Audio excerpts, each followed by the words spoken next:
আর আমি ক্যান্টনমেন্টে ঢুকলে আমার বিরুদ্ধে মামলা।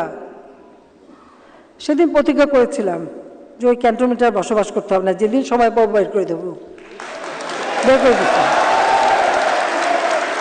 ক্যান্টনমেন্টে আমি ঢুকবো, আপনার মনে আছে সেই সময় আমার কয়েকজনকে আহত করেছিল, আমাকে ঢুকতে দেবে না, গেটে আটকালো। আমি কিন্তু তখন লিডার অফ দ্য অপোজিশন এবং ফ্ল্যাগ নিয়ে ফ্ল্যাগ গেটে আটকালো। আমি ওখান থেকে নামলাম, নেমে আমি হাঁটা শুরু করলাম।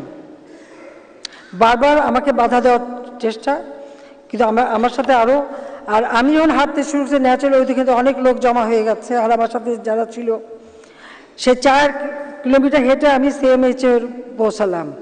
সিএমএইচের গেট বন্ধ, আমাকে ঢুকতে দেবে না, আমাকে ঢুকতে দেয়নি। ক্যান্টনমেন্টের রাস্তায় হাঁটলাম কেন, আমরা যে কজন ছিল, আমি ওবায়দুল কাদের, বেবি মধু থেকে শুরু সবার বিরুদ্ধে মামলা দিল যে ক্যান্টনমেন্টে কেন আমি হাঁটলাম। আরে আমার বাবা দেশ স্বাধীন করেছিল বলেই না এই ক্যান্টনমেন্ট। আর ওই মেজর জেনারেল প্রমোশনটা তো আমার বাপেরই দেওয়া ছিল। আর আমি ক্যান্টনমেন্টে ঢুকলে আমার বিরুদ্ধে মামলা।